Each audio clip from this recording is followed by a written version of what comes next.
Bonjour et bienvenue sur Écolo Bio Nature, je suis Isabelle Brunet et mon but est de vous aider à augmenter votre autonomie alimentaire. Alors aujourd'hui on va voir les différents travaux à réaliser au jardin au mois de mai et puis je vous parlerai également de ce petit épisode de gel que nous avons eu le 23 avril et qui a fait un peu de dégâts.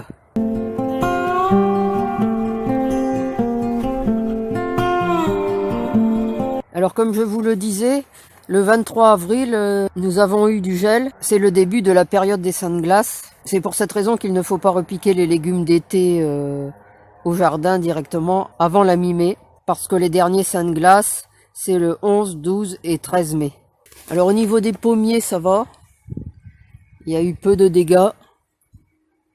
Quelques fleurs ont gelé, mais dans l'ensemble, ça va. Ici, le cerisier, ça va également. Par contre, vous verrez, au niveau de la vigne et au niveau du figuier qu'on va voir, il y a pas mal de dégâts. Alors là, le sureau commence à faire ses fleurs, à surveiller pour pouvoir faire du kéfir de sureau et de la limonade de sureau. Le pêcher, je ne sais pas si les fruits ont gelé ou pas. Alors je suis pas sûr d'avoir des fruits de toute façon qui arrivent à maturité. C'est un jeune pêcher. Alors le figuier, vous voyez, les figuiers ont pris cher. Mon figuier Ice Crystal a gelé, enfin une partie des feuilles. Ici, ce pêcher, il y a pas mal de petites pêches, mais apparemment ça va. Alors lui, il va falloir que je trouve une solution parce qu'il part complètement et avec le poids des pêches, il va casser. Alors j'essaye de l'attacher à un autre arbre. La vigne Isabelle qui était couverte de belles grappes a bien morflé aussi. Cette année qui devait être une année exceptionnelle en raisin, on va pas avoir grand chose. Vous voyez, il y a pas mal de gelée. Ça a gelé dans la serre. Alors il reste quelques grappes, mais les trois quarts de la vigne, les trois quarts des futurs raisins ont gelé.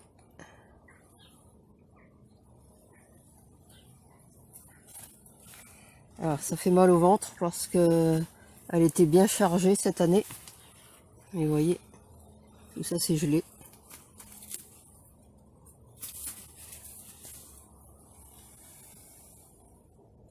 On s'attendait à une magnifique récolte. Et puis en fait on n'aura que quelques petites grappes. Là derrière il y a quelques petites grappes qui ont été un peu protégées et qui n'ont pas gelé, mais tout le reste c'est gelé. Et alors il doit encore geler cette nuit. Donc j'espère que les quelques petites grappes qui restent, eh bien, supporteront et ne gèleront pas. Il faut dire que j'ai toujours mon problème de porte là. Et bon bah là il y a un trou carrément. Et puis la bâche on voit à travers. Donc il reste que la partie grillagée à certains endroits. Au niveau du haut de la porte. Et non plus il n'y a plus de plastique. Donc l'air circule. Donc je vais tailler tout ça. Et espérer que ça reparte.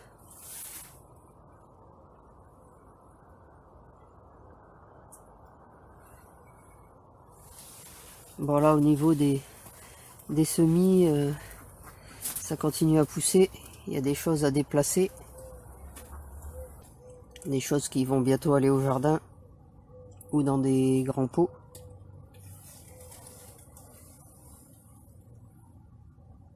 Alors donc je vous disais, en mai, on peut encore faire des semis de navets, tout ce qui est navet de printemps. On peut continuer les semis de radis. Vous voyez, en passant ici le figuier. Et les figues ont l'air noires sur le bout.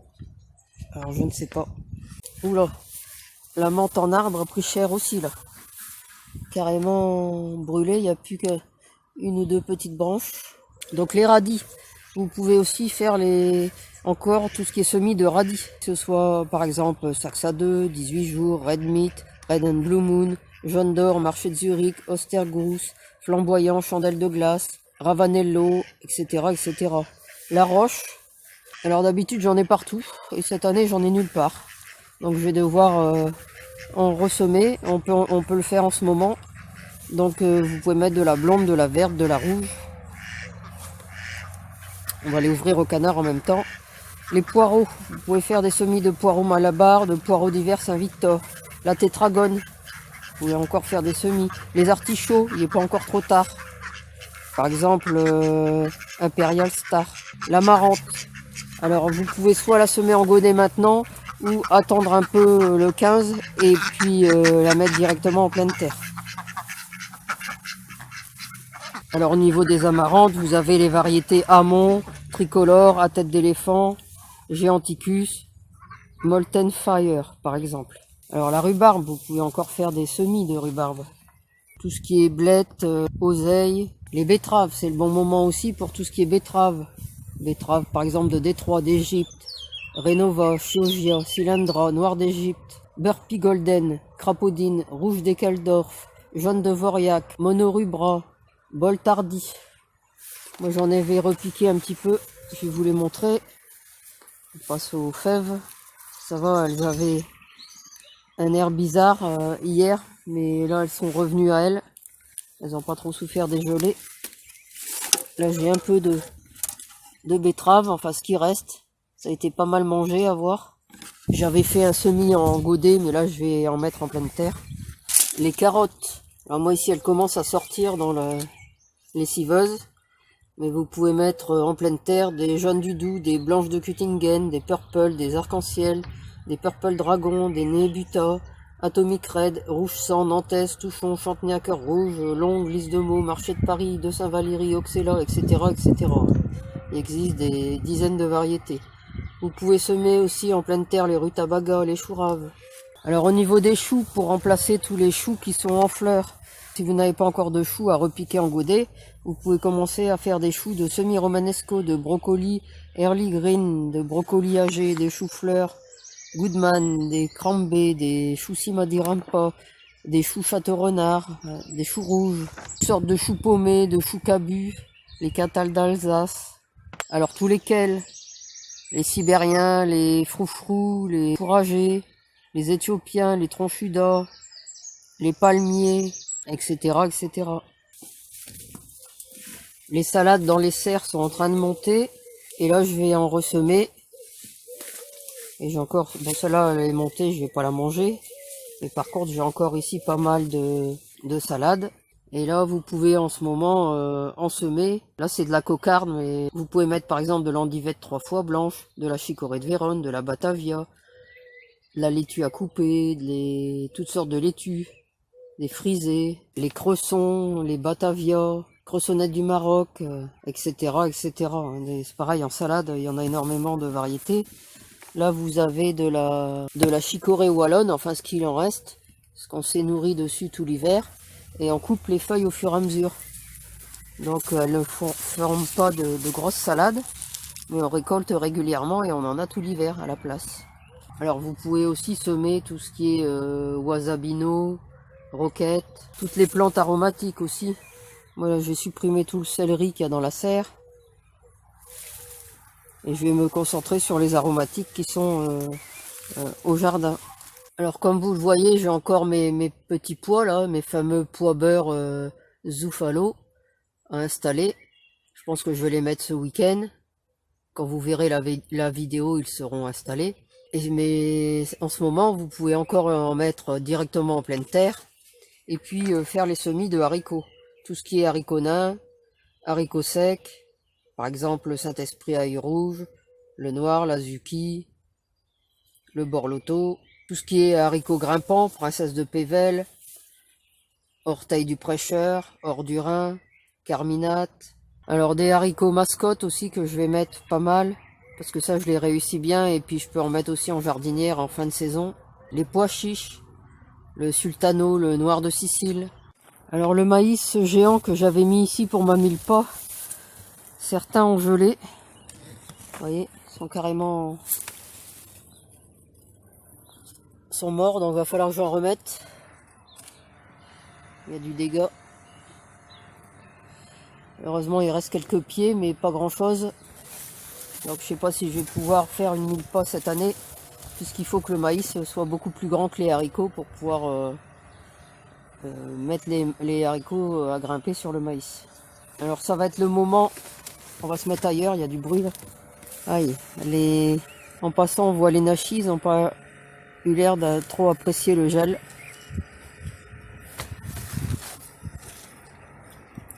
Ils sont tous noirs là. Le poivrier du Sichuan, quelques petits bouts gelés. Bon, on va s'éloigner un peu du bruit pour continuer. En passant, on va regarder la vigne ici. Voilà. Ouais.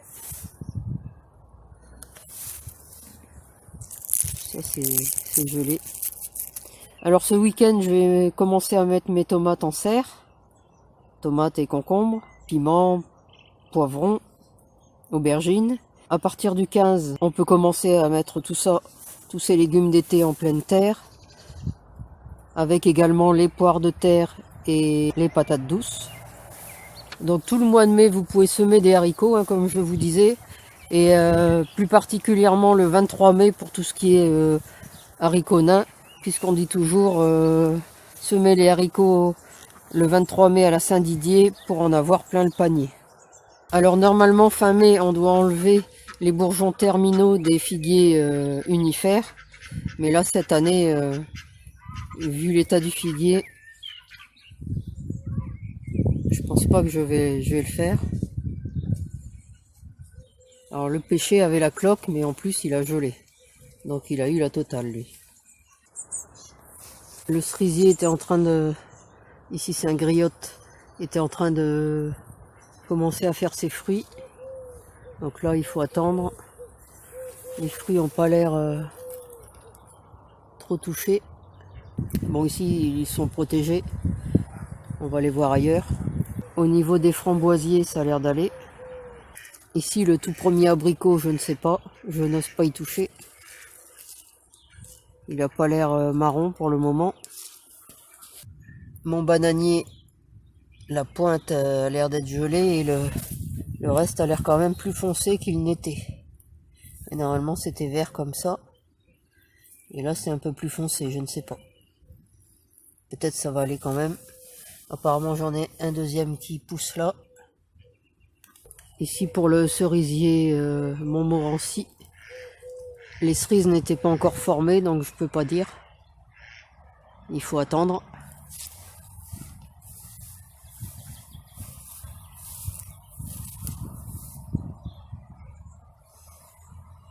Le pommier gala, il y a quelques petites feuilles de grillé. Ici la vigne a grillé également.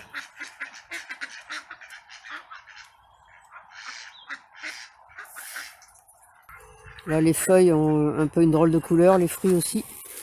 Normalement c'est vert clair. Ouais, ils ont grillé. C'est un Morus. Morus alba celui-là. Un mûrier blanc. Il a l'air pas mal grillé quand même. L'arbre n'a rien mais les fruits et les jeunes pousses ont l'air grillés. Les jeunes pousses qui peuvent se manger en salade, hein, je le rappelle. Enfin, quand elles n'ont pas été gelées. Le dessus des kiwis a gelé aussi. Les feuilles du dessus, mais en dessous ça a l'air d'aller. Pratiquement toutes les jeunes pousses du poivrier de Timut ont gelé. Heureusement l'arbre va y survivre et va pouvoir repartir. Mais toutes les jeunes pousses ont pris cher. Ici au niveau des kiwis, c'est pareil, ce sont les jeunes pousses. Là aussi sur le pied mâle. Il était protégé, je ne vais pas arracher derrière justement pour lui permettre de pousser sans dommage. Heureusement des branches ont poussé à l'intérieur, il faudra que je fasse attention en enlevant le sureau galbe. Bon de toute façon on peut rien y faire. Là il faut se concentrer sur ce qui est encore utilisable et puis sur ce qu'on va semer et planter. Mais de toute façon, on est habitué, le 23 avril, c'est le premier jour des seins de glace. Même si on parle toujours des 11, 12, 13 mai, les tout premiers seins de glace démarrent le 23 avril. Donc, il faut jamais se précipiter. Ah, ici, c'est les pommes de terre qui ont pris cher. C'est des Nawen. Alors ça, c'est un peu plus embêtant. Tant pis, on peut rien y faire. Donc, je vous disais, il faut se concentrer sur ce qui va pousser. Là, l'épinard d'Asie, qui a pris cher aussi. Enfin, ça, c'est une plante envahissante. Donc, je pense qu'elle a facilement la capacité de rebondir. Alors, je ne mettrai pas de chayotte cette année parce que je les ai pas réussi. J'en avais une qui a pas poussé. Mais c'est pareil, il faut attendre la mi-mai pour les mettre. Vous pourrez mettre aussi tout ce qui est cyclanthère, les courges, courgettes, physalis, etc. Au mois de mai, c'est un des plus gros mois. Il y a énormément de choses à faire. Alors moi ici au jardin, comme vous le voyez, c'est un peu la jungle. Et là, il faut que je remette tout en état puisque j'ai des visites de jardin programmées le 26 mai et 16 juin. Alors pour ceux qui habitent dans le coin, si ça vous intéresse, c'est sur réservation uniquement. Ce sont des visites guidées gratuites. Les visites durent à peu près 2 heures. Alors il y en a une programmée le matin de 10 à 12 et l'après-midi de 14 à 16. Mais pour pouvoir faire ces visites, il faut que le jardin soit en meilleur état. Voilà, c'est tout pour cette vidéo. Alors comme d'habitude, si vous l'avez aimé, n'hésitez pas à la partager dans vos réseaux, à la liker et à la commenter. Et puis on va finir sur ces belles encolis là. Vous pouvez retrouver de nombreux conseils et astuces sur le jardinage bio et la permaculture sur mon blog www.écolo-bio-nature.com et dans mes livres. À bientôt!